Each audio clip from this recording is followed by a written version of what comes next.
Creditors will vote on a proposed settlement that would make three of the largest tobacco companies in Canada pay out billions to provinces and territories and smokers in this country. In what would be a global first, JTI, McDonald, Imperial Tobacco Canada, and Rothmans, Benson and Hedges could be on the hook for $32.5 billion. If approved, tens of thousands of Canadians could receive as much as $60,000 each for harms caused by the tobacco industry. For more on the proposed deal, who's eligible for compensation, and whether this could change how Big Tobacco does business, I'm joined this morning by Cynthia Collard, Executive Director at Physicians for Smoke-Free Canada. Nice to see you again. Good morning. First of all, set this up for us. What is at the heart of this lawsuit?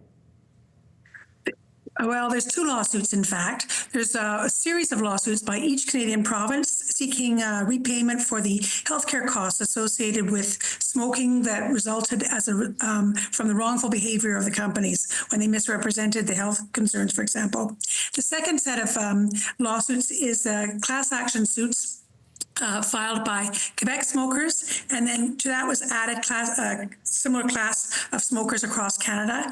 And if the settlement goes through, the companies will be relieved of any litigation against them up to the current time. So it's designed to resolve each and every lawsuit that exists or that could potentially exist against the companies. And explain for us who is voting today and what could the outcome be?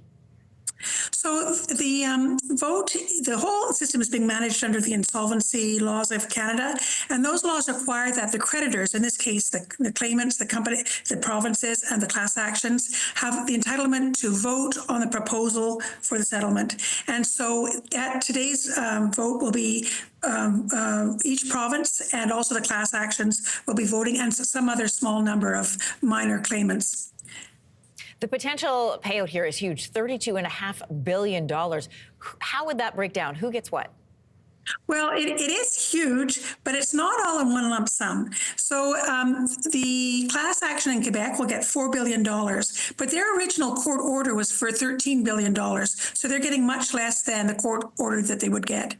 The governments will get about $24 billion, but their own estimate of the costs that it was to their healthcare systems was $900 billion. So they're getting less than 1 cent on the dollar of the costs that were there. So the amounts seem large, but the damage was huge. Tobacco continues to kill more people than any other preventable cause of illness. About 50,000 Canadians die each year. The number of smokers who will be reimbursed is very, very small. It's only those who had lung cancer, throat cancer, or very severe emphysema diagnosed in a very narrow window of time.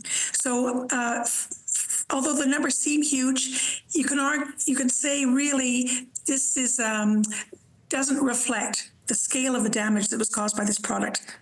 Will smokers who are not part of this suit but get lung cancer in the future be able to seek any kind of compensation? It's hard to imagine so, because the lung cancer would result from smoking at a certain time. So I find it very hard. It's important to remember that these lawsuits were filed in 1998. Getting the tobacco companies to court is an incredibly difficult process around the world and in Canada as well. So it seems unlikely that anyone will ever sue again. Amounts like these are meant to be punitive, we know. Will this change how Big Tobacco does business? That's the saddest part of this whole thing, is it won't. In fact, the $20 billion that the provinces get are contingent on continued tobacco sales. And in this settlement agreement, the companies are committed to continue to sell cigarettes until the debt is paid. And that is anticipated to be about 20 years. So instead of getting rid of tobacco, in fact, in some ways, this settlement kind of just cements it in place for another generation or so.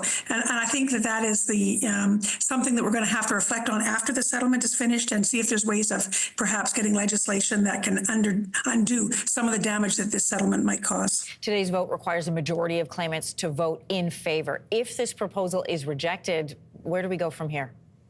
Well, if it's rejected in the vote, or if it's rejected by the judge who has to authorize or approve the vote, then we're kind of back to where we were in March 2019, when the company said that they couldn't pay all their debts and that they wanted to be in insolvency protection. At that point, the companies could go bankrupt or they could go into receivership. So there are other options on the table if this falls through.